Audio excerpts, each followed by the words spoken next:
Valentine's day কে আমরা সবাই না বলবো তো ইনশাআল্লাহ? কিভাবে না বলবেন? এলাকায় এলাকায় যুবকদের মধ্যে সচেতনতা সৃষ্টি করে লিফলেট বিতরণ করবেন, পারবেন না ইনশাআল্লাহ? যুবক ভাইয়েরা যাদেরকে আল্লাহ তাআলা দ্বীনের বুঝ দিয়েছেন, আমি আপনাদের উদাত্ত আহ্বান করতে চাই, প্রতিটি এলাকায় এলাকায় 14ই ফেব্রুয়ারি উপলক্ষে কোনো প্রকার শয়তানি ক্রিয়াকর্ম করতে দেয়া যাবে না। এলাকায় এলাকায় লিফলেট বিতরণ করবেন, মসজিদ থেকে ইমাম সাহেবদের নেতৃত্বে যুবকদেরকে কাউন্সেলিং করতে বের হবেন। কোন অবস্থাতে আমরা পশ্চিমা ভ্রষ্টামি, পশ্চিমা নষ্টামি, পশ্চিমা নোংরামি, পশ্চিমা অসভ্যতাকে আমাদের দেশে আমদানি করতে দেব না। আমাদের এই দেশের যুবকদেরকে নষ্ট করতে আমরা দেব না। সেজন্য আমরা সবাই চেষ্টা করব তো ইনশাআল্লাহ। এই জন্য আপনার স্কুলে, আপনার কলেজে যারা হালাল সম্পর্কে বিশ্বাসী, যারা মুসলমান, যারা এই দেশীয় সংস্কৃতিতে বিশ্বাসী, ভিনদেশী সংস্কৃতিকে যারা গা মাখাতে চায় না, সেই যুবকদেরকে আমি বলতে চাই, আপনারা আপনাদের শিক্ষা প্রতিষ্ঠানে বিভিন্ন জায়গায় আপনারা লিফলেট বিতরণ করেন, জনসচেতনতা সৃষ্টি করেন, যুবকদের মধ্যে দাওয়াতি অভিযান চালান। আমরা যদি অলিতে গলিতে 13ই ফেব্রুয়ারি 12ই ফেব্রুয়ারি থেকে দাওয়াতি কাজ চালাই, ইনশাআল্লাহ রাস্তাঘাটে অলিতে গলিতে যেখানে সেখানে এইসব নোংরামি, এই সমস্ত অসভ্যতা, এইসব দৃশ্য আমাদের দেখতে হবে না ইনশাআল্লাহ। আর যদি মনে করেন যে না আমি নিজে বাঁচলাম, আমার আর দেখার দরকার নাই, তো আপনার সন্তান, আপনার ভবিষ্যৎ বংশধর, তাদেরকে আপনি জাহান্নামে রেখে যাচ্ছেন, মনে রাখবেন। তাদের জন্য ভালো পরিবেশ দরকার আছে না নেই? যদি ভালো পরিবেশের দরকার হয়, তাহলে সেক্ষেত্রে আমাদের নড়ে চড়ে বসতে হবে, দায়িত্বশীল ভূমিকা পালন করতে হবে। শুধু ওয়াজ শুনে গেলে হবে না। আমি আইন হাতে তুলে নিতে বলছি না, খবরদার কেউ আইন হাতে তুলে নেবেন না, কিন্তু এলাকায় এলাকায় এই নষ্টামি যারা করে তাদেরকে আগে থেকে দাওয়াত দিবেন, অন্যায় কাজ থেকে, অসৎ কাজ থেকে বাধা প্রদান করবেন। কারা কারা রাজি আছেন হাত তোলেন দেখি। আল্লাহ আমাদের সবাইকে এই নষ্টামি বন্ধ করার তৌফিক দান করুন। আপনারা সবাই জানেন আমাদের দেশে এক শ্রেণীর ব্যবসায়ী আছে যারা বিদেশ থেকে এদেশে ব্যবসা করবার জন্য এসেছে। এই বিদেশ থেকে ব্যবসা করতে আসা কোম্পানিগুলোর মধ্যে থেকে আপনারা দেখেন ক্লোজ আপ একটা ব্র্যান্ড আছে না? এই ক্লোজ আপ ইউনিলিভারের এই ব্র্যান্ড, তারা আমাদের দেশে এই নষ্টামিকে সবচেয়ে বেশি প্রতিষ্ঠা করবার জন্য টাকা পয়সা খরচ করে।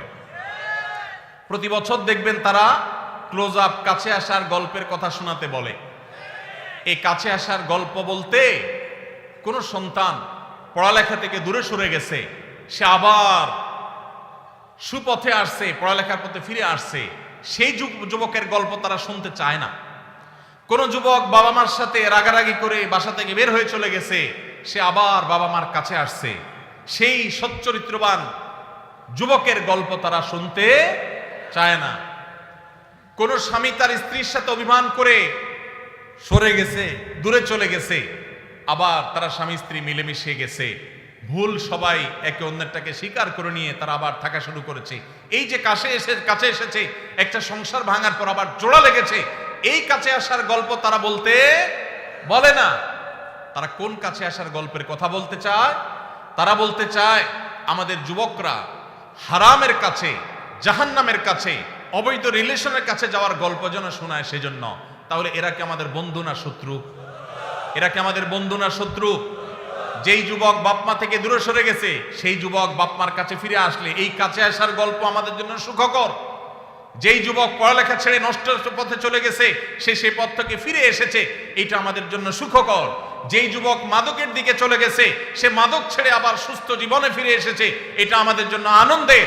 যেই স্বামী স্ত্রীকে রেখে চলে গেছে, যেই স্ত্রী স্বামীকে রেখে অভিমান করে চলে গেছে, সে আবার ফিরে এসেছে, এই কাছে আসার গল্প আমাদের জন্য সুখকর। কিন্তু ক্লোজ আপ এবং এই জাতীয় যে সমস্ত কোম্পানিগুলো আমাদের যুবকদের ইমানের চেতনাকে ধ্বংস করবার নীল নকশাকে তারা বাস্তবায়ন করতে চায়, তারা এই সমস্ত কাছে আসার গল্প শুনতে বা শোনাতে চায় না। তারা চায় আমাদের যুবকদের হারামের কাছে যাওয়ার গল্প শোনাতে।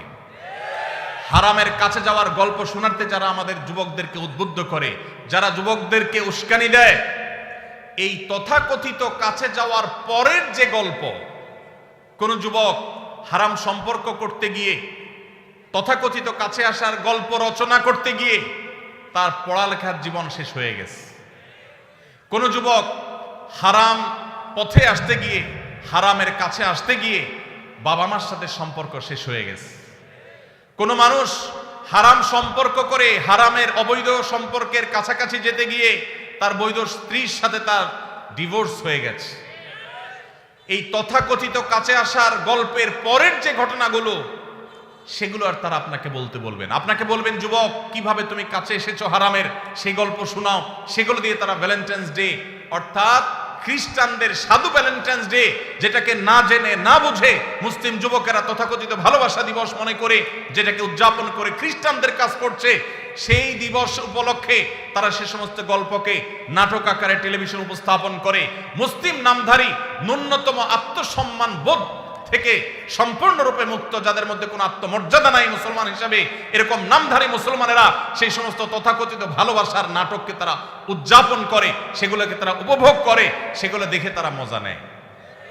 এটা ঈমানের সাথে যায় না।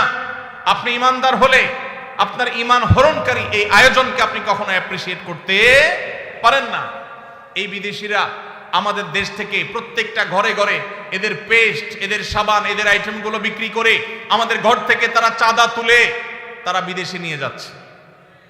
আবার আমাদেরই টাকা আমাদের কাছে বিক্রি করে যে টাকা তারা ইনকাম করে, সেটা দিয়ে আমাদের সমাজে তারা বিষ, এটা তারা 14 দিকে ছড়িয়ে দিচ্ছে। অতএব এদের বিরুদ্ধে আমাদের দাঁড়াতে হবে কি হবে না? এরা যদি এই সমস্ত শয়তানি কর্মকাণ্ড না ছাড়ে, আল্লাহর জন্য এদের এই আইটেমগুলো আমরা বর্জন করতে পারবো তো ইনশাআল্লাহ? ইয়াহুদিদের এই সমস্ত পণ্য আমার মুসলিম ভাইয়ের উপরে বোমা হয়ে ফিলিস্তিনে পড়ছে, আমার গাজাকে শেষ করে দেওয়া হয়েছে, আমার এলাকাতে এসে এই বাংলাদেশে তারা বোমা মারতে পারছে না, কিন্তু আমাদের যুবকদের চরিত্রের উপরে তারা বোমা মারছে। অতএব এদের পণ্য কেনা থেকে আমরা বিরত থাকবো তো ইনশাআল্লাহ। এদের পণ্য দোকানদার ভাইরা যেন না রাখে, সেজন্য তাদেরকে আমরা দাওয়াত দেব, ঠিক আছে না ইনশাআল্লাহ? দোকানে দোকানে দিয়ে ভাইদের হাত পা ধরবো, আমার দেশি পণ্য মান একটু খারাপ হোক, দাম একটু বেশি হোক, তারপরে সেটা বিক্রি করবা।